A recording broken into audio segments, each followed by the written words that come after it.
ესენი ვის სადრას ჩართავენ, ვის დაიყენებენ გვერდში. როდის იყო ეხა მონათმფლობელურ სახელმწიფოში ბატონი მონას გვერდში იყენებდა და ეს მიდგომაა, ეს უნდა გააცნობიეროთ თქვენ და ეს უნდა დაინახოთ. ტრაგედია მდგომარეობს რაში? იმ სოციალურ უთანასწორობაში, აი იმ დიდ უსამართლობაში, რაც ჩანს იქიდან, რომ 1%-ზე ნაკლებს აქვს კოლოსალური შემოსავალი 100,000-დან 3 მილიონამდე და 99%-ს არ აქვს არაფერი. სამომხმარებლო კალათაზე ვლაპარაკობდი ამას წინათ და სამომხმარებლო კალათაში შედის არა მარტო პირველადი მოხმარების პროდუქტების საგნები, არამედ სერვისებიც, ასე ვთქვათ. რამდენჯერ მივიდა ადამიანი კბილის ექიმთან, შეუძლია თუ არა სალონში მისვლა და თმის დავარცხნა და ასე შემდეგ. და იცით თქვენ რომ აი ამ სამომხმარებლო კალათიდან 300-ზე მეტი პროდუქტი და მომსახურება არის აქ ასახული. ჩვენი მოქალაქეები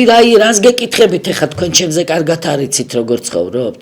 მხოლოდ ფიზიოლოგიური გადარჩენისთვის აუცილებელ პროდუქტებს ყიდულობენ და მეტი არაფერი. არც სტომატოლოგთან მისვლა, არც თმის დავარცხნა სალონში და მოწესრიგება, არც არაფერი აბსოლუტურად. ახალ ტანსაცმელზე აღარ ვლაპარაკობ. რამდენი ხანია ტანსაცმელი არ შეგიძენიათ, ახალი ფეხსაცმელი, ახალი ქურთუკი, ახალი შარვალი და აი ესეთი სახელმწიფოს, მონათმფლობელური სახელმწიფოს მართველი მერე გამოვა და გეტყვით რომ აბა დამიკარით ტაში ეხლა, იმიტომ რომ თქვენ ბედნიერები ხართ.